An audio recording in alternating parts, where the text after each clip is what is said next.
वैसे तो ये कहना गलत होगा कि एक फैसला पूरे के पूरे मैच को पलट सकता है, लेकिन अगर हम इस समय इंडियन टीम की बात करें तो इंडियन टीम वाकई में हार के कगार पर खड़ी हुई है, इस बात में कोई दो राय नहीं है। और हार स्वीकारने में कोई दिक्कत भी नहीं है, लेकिन जिस तरह की अंपायरिंग चल रही है ना, जिस तरह की अंपायरिंग ऑस्ट्रेलिया में हो रही है, उसको देखने के बाद लगता है कि यार क्या वाकई में हम लोगों के साथ हमेशा ऐसा होना किसी ने लिख के दिया है कि नहीं तुम इंडियंस हो, तुम्हारे साथ तो ये इस तरह की चीज़ें होंगी होंगी। वो स्टीव बकनर से लेकर रिकी पॉन्टिंग से लेकर जितनी भी चीज़ें हुई हैं ऑस्ट्रेलिया में हमारे साथ, एंड्रू साइमंड्स को भी गिन लेते हैं, आज की तारीख में वो हमारे बीच में है नहीं, पर जो भी कुछ चीज़ें ऑस्ट्रेलिया में हुई हैं वो वाकई में याद करने लायक नहीं है। एक समय था अंपायर रिकी पॉन्टिंग से पूछकर बताया करते थे कि भाई आउट है या नहीं है। वो स्टीव स्मिथ डीआरएस लेने के पहले वहां पे पवेलियन की तरफ देखते थे अपने टीम के डगआउट में कि भैया तुम लोग बता दो मुझको डीआरएस लेना है कि नहीं लेना है। और अब ये भाई पहले मैच में राहुल के बल्ले के थोड़ा दूर से बॉल निकली थी, डिसीजन गया डीआरएस के लिए। तो वहां पर जब डीआरएस के लिए डिसीजन गया, ऑनफील्ड अंपायर ने नॉट आउट दिया था, लेकिन जो थर्ड अंपायर बैठे थे उन्होंने कहा कि नहीं भैया ये तो आउट। और ये चीज बोलते बोलते बंदे ने कहा कि मेरे पास कंक्लूसिव एविडेंस नहीं है यहां पर राहुल को नॉट आउट देने का, इसलिए मैं इसको आउट दूंगा।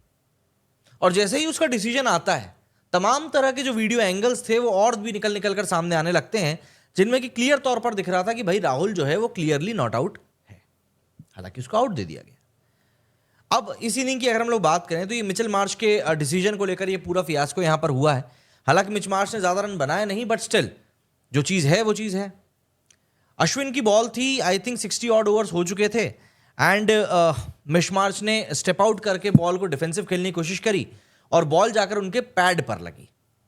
भाई इंडियन टीम ने अपील करी, अंपायर ने नॉट आउट दे दिया। इंडियन टीम ने आपस में बात करी कि नहीं 2.5 मीटर आगे वो नहीं आया था, क्योंकि 2.5 मीटर वाला रूल होता है कि अगर आप बैट्समैन 2.5 मीटर दूर आ चुका है विकेट से तो फिर उसको एलबीडब्ल्यू आउट नहीं दिया जाता है।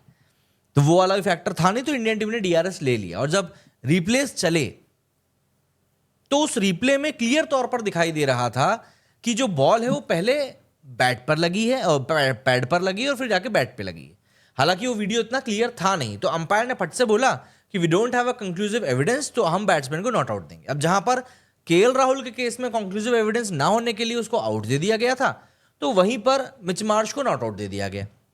और जैसे ही ये डिसीजन दिया गया, तुरंत उसके बाद में एक दूसरा एंगल दिखाया गया जिसमें कि क्लियर दिख रहा था कि बॉल पहले पैड पे लगी। मैथ्यू हेडन उस टाइम कमेंट्री कर रहे थे और उनके मुंह से भी यही निकला कि हमेशा ऐसा ही क्यों होता है कि भाई डिसीजन दे दिया जाता है और उसके बाद आपके बेस्ट एंगल्स निकल कर सामने आते हैं। भाई जब अंपायर फैसला ले रहा है तब आपको जरूरत होती है कि आप तब सामने वाले को वो बेस्ट से बेस्ट एंगल दो जिससे कि वो अपना डिसीजन सही तरीके से ले सके, पर ये चीज हो नहीं रही है। लेकिन फिर हमें यह भी बात याद रखनी चाहिए कि हम लोग जिस देश के बारे में बात कर रहे हैं वो तो जेबों में अपने कागज लेकर घूमते हैं कि बस कैसे भी करके बॉल घिस दें। जीतने के लिए ये लोग कुछ भी कर सकते हैं, ये बात तय है।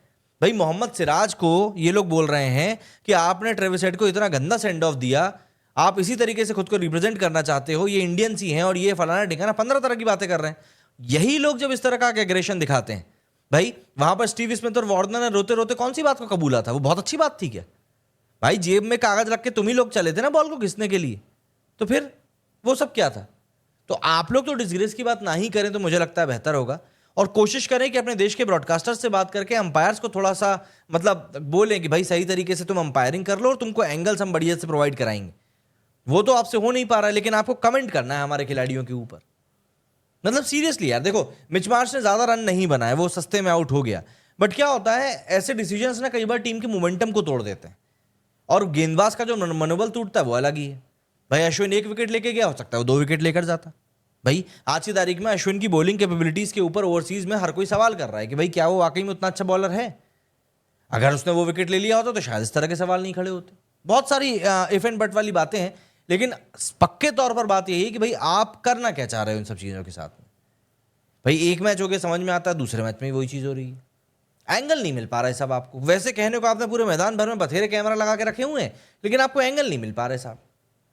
तो ये चीज़ें तो प्योरली हिपोक्रेसी में आती है, मैं तो यही जानता हूँ। और ऑस्ट्रेलियंस को इतना पता है कि भाई उनको जीतना है, एट एनी कॉस्ट उनको जीतना है, फिर वो साम दाम दंड भेद कुछ भी नहीं देखते, उनको सिर्फ जीत से मतलब होता है।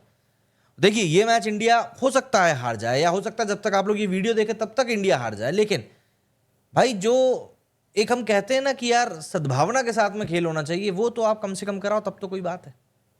आप लोग बताएं आपका क्या कहना है इस बारे में। मेरे इस वीडियो में फिलहाल इतना ही। जय हिंद, जय भारत।